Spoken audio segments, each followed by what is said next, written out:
প্রথম দিকে যখন আমি ইসলামপুরে চকবাজারে কাঁচা মাল কিনতে যেতাম, কাপড় কিনতে যেতাম, তখন দেখা যেত যে একা মেয়ে আমি একটা কাপড় কিনতে গিয়েছি, আমাকে হয়তো বা গুড রেট দিত না বা ওইভাবে ওয়েলকামিং ছিল না। আগে একটা দোকান থেকে কাপড় কিনতাম 10 গজ, সেখানে এখন গিয়ে আমি কাপড় কিনছি 1000 গজ। আমার নাম হাবিবা আক্তার সুরভি, পেশায় আমি একজন ফ্যাশন ডিজাইনার, ফ্যাশন এন্টারপ্রেনার এবং ফ্যাশন কন্টেন্ট ক্রিয়েটর। সুরভি একজন ফ্যাশন ইনফ্লুয়েন্সার এবং উদ্যোক্তা। মাতৃভূমির ফ্যাশনের চেহারা বদলে দিতে চান তিনি, কিন্তু শুরুটা কিভাবে করেছিলেন? আমি শুরু করি 2016 সালে। আমার ঢাকা বিশ্ববিদ্যালয়ের শামসুনার হল থেকে আমি অনলাইনে hand painted T shirt, tie-dye করা শাড়ি সেলের মাধ্যমে আমার কমার্স প্ল্যাটফর্মে ফেসবুকে আমার বিজনেসটা শুরু করি।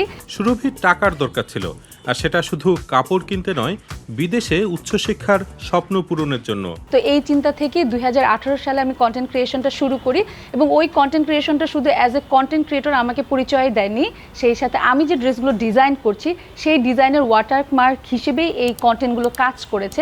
মানুষ তখন আমার ড্রেসের সাথে সাথে আমার চেহারাও চেনা শুরু করলো যে আচ্ছা, এই ডিজাইনটা এই ডিজাইনারের করা।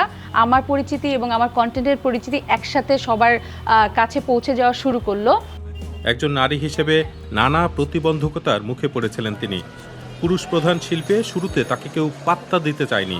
পাইকারি বাজার থেকে সুতা এবং কাপড় কেনাও তার জন্য কঠিন ছিল।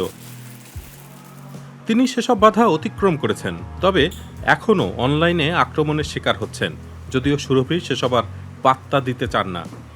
সাইবার বুলিং কিংবা নেগেটিভিটি ইফেক্ট ফলে নেগেটিভ কমেন্ট আসে, কিন্তু সেটা আমি পার্সোনালি ওই রেশিওটা আমার কাছে খুবই কম মনে হয় যে 100টা কমেন্ট যদি হয় তার মধ্যে 98টা কমেন্টই খুবই পজিটিভ কমেন্ট হয়, 1-2টা নেগেটিভ কমেন্ট আসে। এটা একটা চ্যালেঞ্জেস। নিরলস প্রচেষ্টায় সুরভির ব্র্যান্ড এবং কন্টেন্টের প্রসার ঘটেছে। তিনি উচ্চশিক্ষার জন্য বিলেতেও গিয়েছেন। চীনের পর বাংলাদেশ বিশ্বের দ্বিতীয় বৃহত্তম তৈরি পোশাক রপ্তানিকারক দেশ। 2025-এ এই শিল্প 4,77,968 কোটি টাকার পণ্য রপ্তানি করেছে, যা দেশটির মোট রপ্তানি আয়ের 80% বেশি। বিশাল এই খাতে 40 লাখের মতো মানুষ কাজ করেন, যাদের 53% নারী। সুরভি এই খাতে পরিবর্তন আনতে চান। বাংলাদেশকে শুধু পোশাক প্রস্তুতকারক নয়, পোশাক নকশাকার রাষ্ট্র হিসেবেও পরিচিত করতে চান তিনি। অ্যাজ এ ডিজাইনার আমি ফিল করি যে যখন একটা গ্লোবাল ব্র্যান্ড আমাদের কাছ থেকে কাপড়টা বানিয়ে নিয়ে যাচ্ছে, ওই মেড ইন বাংলাদেশ লেখাটা শুধু নিচে থাকে যে এটা বাংলাদেশে বানানো হয়েছে, কিন্তু ওই মেড ইন বাংলাদেশের উপরে যে ওয়ার্ডটা, সেই লেভেলটা কিন্তু বাংলাদেশের কারো হয় না। ওই ডিজাইনারটা কি আমরা অনেক সময় হয়তো বা জানিও না। শরদিন্দু অর্থ হচ্ছে শরৎকালের চাঁদ। গত কয়েক বছরে সুরভি তার এই ব্র্যান্ডকে ঢাকা বিশ্ববিদ্যালয়ের ছাত্রাবাস থেকে দেশ পেরিয়ে লন্ডন অবধি নিয়ে গেছেন। তিনি অনলাইনে নিয়মিত কন্টেন্ট পোস্ট করেন।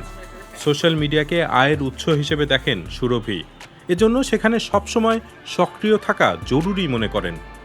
আমার পার্সোনালি এক্সপিরিয়েন্স থেকে বলি, as a content creator, as a fashion entrepreneur, সেটা হচ্ছে যে সোশ্যাল মিডিয়ার এই যুগে out of sight out of mind, যে কারণে আমরা চেষ্টা করি যে প্রতিদিনই আমাদের পেজ থেকে ছবি যেন পোস্ট যায়, আমাদের পেজ থেকে যেন রিলস, ভিডিও, যেগুলো এখন খুব জনপ্রিয় সোশ্যাল মিডিয়ায়, তো সেগুলো যেন পোস্ট যায় রেগুলার, এবং এই জিনিসগুলো আমাদের সেলকে অনেক বুস্ট আপ করে। সোশ্যাল মিডিয়ায় 20 লাখের বেশি অনুসারী থাকা সুরভি তার আয় দিয়ে ফ্যাশন ব্যবসা চালিয়ে যাচ্ছেন এবং অনেক নারীর কর্মসংস্থানের ব্যবস্থা করেছেন। বর্তমানে শরদিন্দুর সাথে প্রত্যক্ষভাবে জড়িত আছে 100 জনেরও বেশি টিম মেম্বার। শরদিন্দুর ডিজাইন প্রিন্ট হওয়া থেকে শুরু করে সেগুলোকে আনা, কাটা, এরপর ড্রেসগুলো বানানো, পরবর্তীতে অনলাইন অফলাইনে সেলের সাথে এই 100 জন টিম মেম্বার জড়িত আছে। এছাড়াও বিভিন্ন কারখানা এবং ফ্যাক্টরিতে পরোক্ষভাবে যুক্ত আছে 150 জনেরও বেশি মানুষ।